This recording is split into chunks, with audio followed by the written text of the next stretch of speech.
how you doing, Jolivet? How you doing? This is Kenny. Can you hear me? Wonderful. We hear you just fine.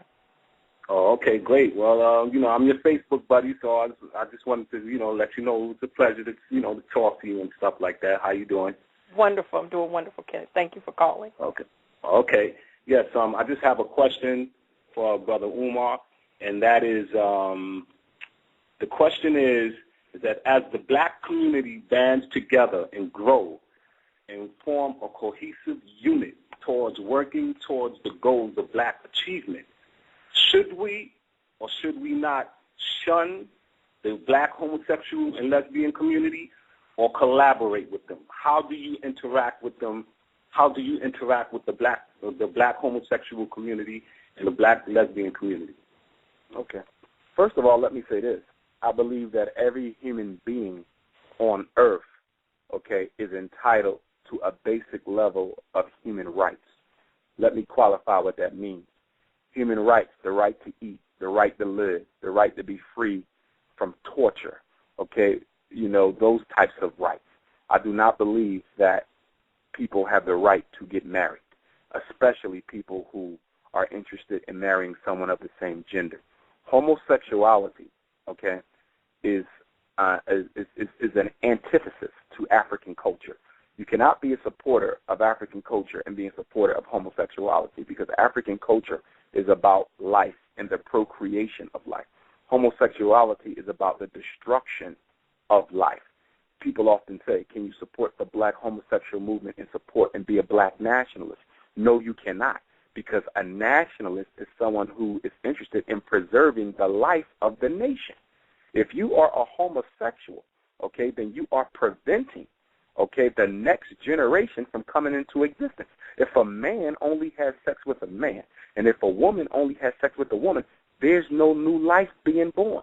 So if the black community buys into this homosexualization initiative wholesale, then we will be reducing our numbers, which is the reason why homosexuality was brought into existence here in the first place as a 21st century initiative. The homosexual movement goes back to 1972 in the United States. We know historically homosexual culture originated in Greece and Rome, which were anti-feminine cultures. They believed that the woman was the embodiment of the devil or Satan. And as a result of that, no godly man would have sex with a woman. So instead, they had sex with each other, and more specifically, they had sex with the little boys. And so many of your Greek philosophers, most of your Greek philosophers were homosexuals. As you see now in the Roman Catholic Church, the men can't even get married and have sex. Why? Because to come unto a woman is an act of Satan, because the woman is Satan, according to Greco-Roman culture. Right. But in Africa, we never had any belief in homosexuality. In fact, up until recent times, there wasn't even a word on the continent. On the continent, 2,000 languages, not even a word, that would describe sex between two people, of the same gender. Some of the earliest or the oldest references to homosexual behavior you find within the Code of Abraham, or within Hebrew Israelite law. That's some of the more recent.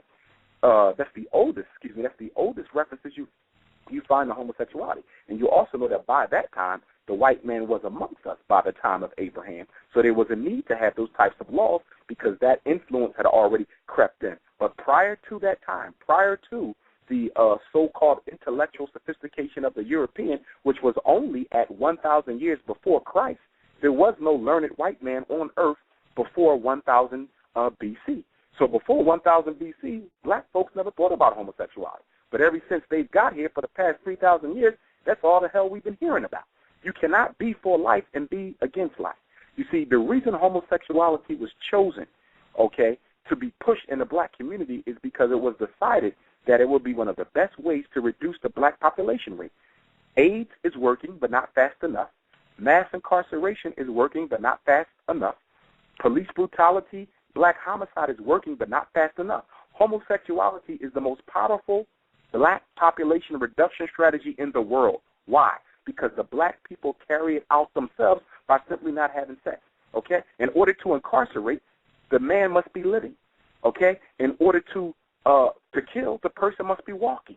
With homosexuality, you prevent the sperm from meeting the egg. You prevent the sperm from meeting the egg. So if the American social order can influence all black boys and girls in America to only have sex with other people of the same gender, they can split our numbers in half in the next 20 years. Homosexuality is population extermination. That's all it is.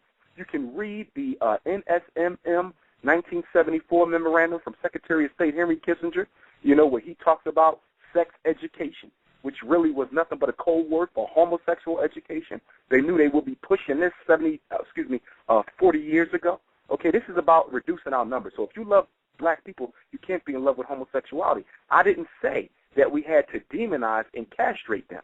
I look at black homosexuals the same way I look at black alcoholics, black drug dealers, black sexual predators.